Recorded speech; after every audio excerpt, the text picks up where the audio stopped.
सा।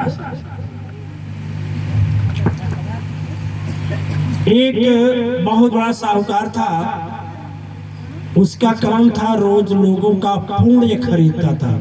क्या खरीदता था? पुण्य खरीदता था। बीच में नदी थी, इस पार उसका घर था, इस पार उसका घर था। एक व्यक्ति था, उसका नियम था, उसका संकल्प था कि मैं प्रत्येक दिन 100 लोगों को भोजन कराऊंगा। कितने? 100 लोग। 100 लोग।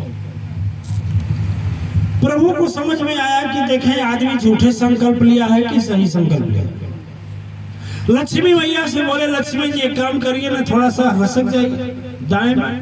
तो लक्ष्मी घसक गई, स्थिति खराब हो गई। स्थिति खराब हो गई, लेकिन वो अपना कर्म नहीं छोड़ा। पत्नी बोली, महाराज आज तो चलता रहा, आप पुराने क्रेडिट पर जो है साहूकार भी सामान देते रहे, अब वह दिन दूर नहीं है कि अब वह सामान नहीं मिलेगा। और कल कैसे भंडारा चलेगा? पलाऊ चला, ठीक है ना? अच्छा, ये जग एक आदमी कर रहा है, एक आदमी कर लेगा? अरे मैं गारंटी करता हूं नहीं कर पाएगा। गारंटी कहता हूं नहीं कर पाएगा। एक आदमी के बस की नहीं है, वो विश्व नियंता की कृपा है। कितने देवी देवताओं के द्वारा यह हो रहा है, एक आदमी से नहीं हो रहा। जितने लोग आवाज सुन रहे हैं सबका इसमें सहभागिता है। वो बोल रहा है हम थोड़े कराते हैं, भगवान ही कराते हैं। भगवान इसीलिए कहे कि देखें क्या सोच रहा है, इन लोगों को घमंड तो नहीं हो गया। तो पत्नी बोली कि कल हमारे पास केवल 5 रोटी के लिए आटा है। कितना? 5 रोटी। एक हम खाएंगे, एक आप खाएंगे, एक बच्चा खाएगा, 2 रोटी बचेगा।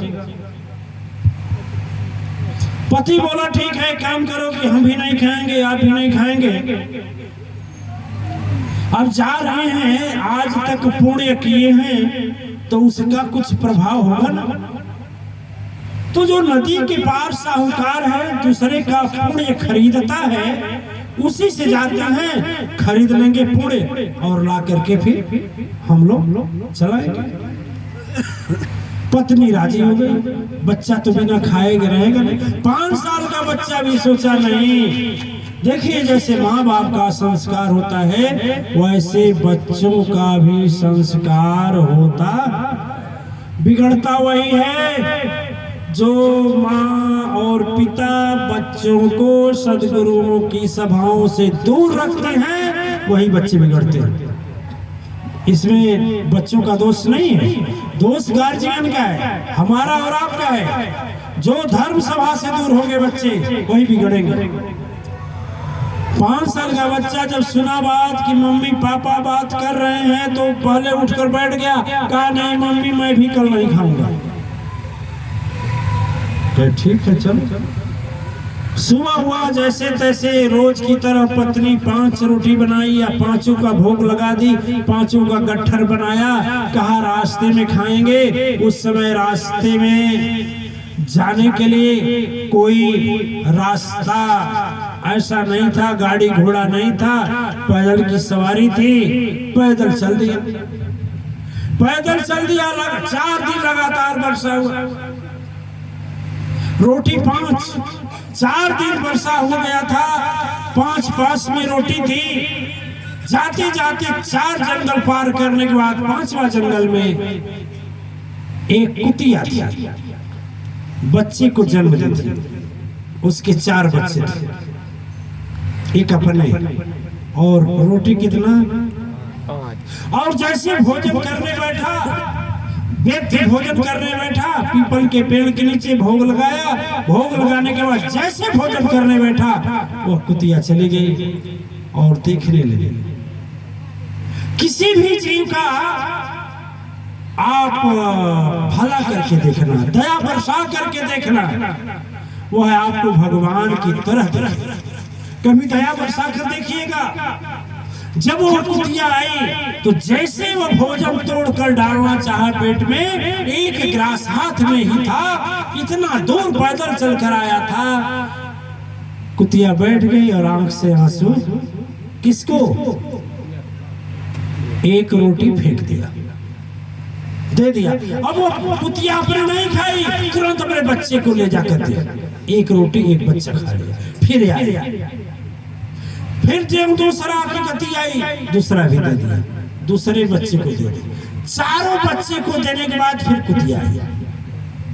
सोचा कि हम नहीं खाएंगे चलेगा प्यारे, ऐसा मौका क्या आएगा, अपने न खाकर दूजे को खिलावे, किस श्रेणी में आएगा, बिरथा होगा मेरा जीवन, कहीं न कहीं कुछ पाऊंगा।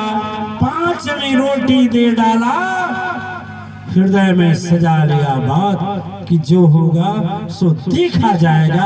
5वां दे दिया, और जब 5वां रोटी दिया तो कुतिया गई नहीं, वहीं पर वह क्या की, वहीं पर खा ली। अब बच्चे भी आ गए, अब माँ खाएगी तो दूध होगा ना, तो दूध हुआ तो बच्चे भी मगन हो गए। वहां से उठा और इन प्रकार नदी पार करके गया साहूकार के पास। साहूकार भी सिद्ध पुरुष का शिष्य था। साहूकार बोला कि भाई, सबसे पहले हम पूरे बेचने वाले में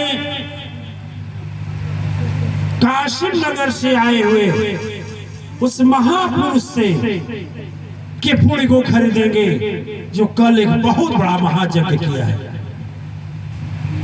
बोला भाई, उस नगर से तो मैं ही आया हूँ, लेकिन कौन महाभंडारा किया हूँ, कौन महायज्ञ किया हूँ। हाथ जोड़े गया, कहा कि मैं ही तो हूँ पुण्य। कहा ठीक है, आप एक काम करिए, जितना पुण्य किया था एक पलड़े में रख दिया, उसके बराबर हीरा मोती वह वजन किया और दे दिया। फिर कहा नहीं नहीं, ये पुण्य नहीं चाहिए मुझे, वह पुण्य दो जो कल तुम यज्ञ किए हो। बोला महाराज, यज्ञ तो कुछ नहीं किए, अभी तक तो हम भोजन तक नहीं किए। कहा नहीं, आप रास्ते में आते हुए कुछ पुण्य कर्म किए? कहे हाँ, कोई वैसा तो नहीं था। कहा नहीं। जब उस पुण्य कर्म को रखे, जैसे दूसरे तराजू पर पुण्य बोल उठे, 5 वर्ष की बच्चा भूखा, जीवन साथी तड़प की भूख बर्दाश्त है की, धन्य हुआ तेरा जीवन, अच्छा या सच्चा अरदास की। जब पुण्य बोलने लगा तो साहूकार कहा कि भाई, आज तक तो पुण्य बोला नहीं। उसके पास जितने भी हीरे मोती सोने चांदी सब कर दे, लेकिन वह पलड़ा नीचे हाथ जोड़ा, कहा कि भाई आप कौन सा पुण्य करते हैं, ये बताइए। कहा कुछ नहीं, पूरी घटना बता दिया। और जैसे घटना बताया कि कहा महाराज, हमसे तो आप भी पुण्यशाली। और तुरंत वहां से वह व्यक्ति उठा, दिव्य आत्माएं वह चला। इसलिए एक मलुका दास जी हुए, वह भजन गाते थे कि भूखे को भोजन, प्यासे को पानी, यही भक्ति प्रभु को मन भानी। तो दिव्य आत्माएं, इसलिए आप लोग आज संकल्प लेकर जाएं कि हे विधाता, जो आपने दिया है। और मैं कहा ना, हर एक आदमी करोड़पति है। अच्छा, एक आंख कितना मिलेगा, कोई बताएगा? एक आंख कितना मिलेगा? आंख का पैसा दिए हो किसी को? आंख का पैसा दिए हो? ऊपर वाला दिया है आपको बिना पैसे का ना कि नहीं दिया है? जिसके पास एक आंख नहीं है उससे पूछो, तेरे पास 2 आंख है, ये कृपा नहीं है? ये दया नहीं है? तेरी जीभ किसी से खरीद ले जाओ, जीभ कितना मिलेगा? आपको जीभ देने वाला दिया है, वो किसकी दया नहीं है? फ्री में दिया है। कान दिया है, जान किसी से खरीदो, देगा? 50-50 लाख में लीवर बिक रहे हैं, किडनी बिक रही है, और तेरे पास देने वाला किडनी दिया है, लीवर दिया है, आंख दिया है, कान दिया है, और फिर बोलते हो गरीब हूँ, मेरे पास कुछ है नहीं, मैं कैसे मालूम नहीं है? अरे तेरे पास बहुत कुछ है, और कुछ नहीं है तो तेरे पास प्रेम भरी वाणी तो है। अपने घरे में से ही माँ बाप भाई बहन पड़ोसी से प्रेम की वाणी तो दे सकते हो कि नहीं दे सकते हो? उसमें भी पैसा लगता है? बोल साचे दरबार की जय। अच्छा, आप लोग बाहर कहीं जमीन